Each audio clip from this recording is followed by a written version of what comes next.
Flat rate and warranty work. Why don't I give an example of how warranty work gets paid right here? J02 valve spring recall is a perfect example. We're gonna boil it down. There was a recall to replace valve springs if you had like an Impreza or most notably a FRS or BRZ. And there were so many examples of your engine blew up after the recall was performed. Again, flat rate system, let's go back. Here, the J02 valve spring recall, the engine had to come out of the car and apart. It's a big job. If the engine's gotta come out of the car, it's a big job. So the engine's gotta come out of the car, come apart, cleaned up, replace valve springs. You gotta clean everything perfectly and then reseal it, put the engine back in, add all the fluids, bleed everything, road test it, function check, make sure everything's okay, and I'm getting paid half my wage for all of this. So if you guys can imagine, that's exactly why a lot of these engines failed. Why am I gonna look through the instructions to see how to do this recall correctly?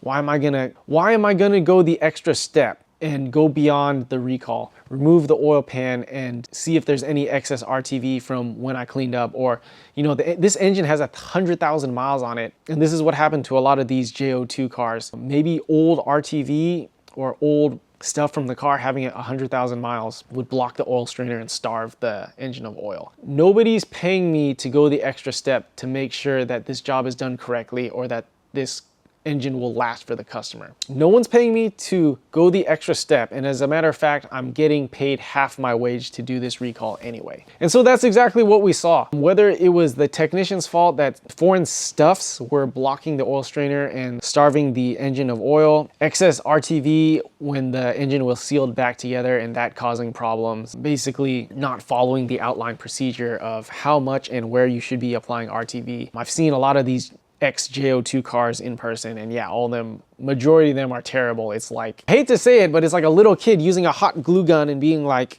right with the RTV. Another technical note, OEM RTV needs 24 hours of cure time to seal properly. What that means, room temperature vulcanizing, right? So basically at room temperature, the RTV, which technically comes out as a liquid, it'll harden to be kind of like a semi-solid, right? So it needs to completely harden in order to be able to resist deflection, right? If the engine's flexing, and most importantly, to resist fluid leakage, right? So coolant, oil. Dealer techs cannot wait for RTV to cure due to flat rate system. Yeah, all the time. I remember being at the dealer, we do like warranty oil pan or transmission pan reseals. Dude, the customer's waiting in the lobby. I need to get this car done in an hour. Plus I'm getting paid half my rate. So this warranty trans pan reseal, plus refilling the trans, plus you may have to use the scan tool afterwards. I'm only getting paid half my wage, so half an hour to do all this work. Drain the ATF, drop the pan, clean both surfaces of RTV, reseal it, fill the pan, go back into the scan tool. There may be like a reflash, or you may have to do some like programming for the trans.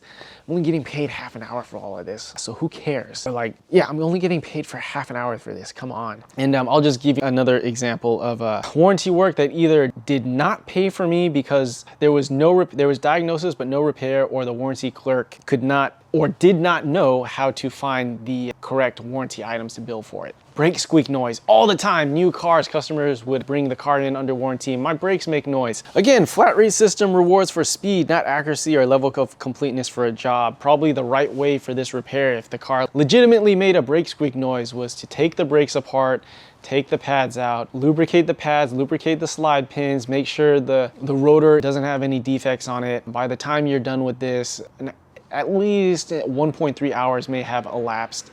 And if the warranty clerk did their job, you may only make like half an hour on this because the car is under warranty.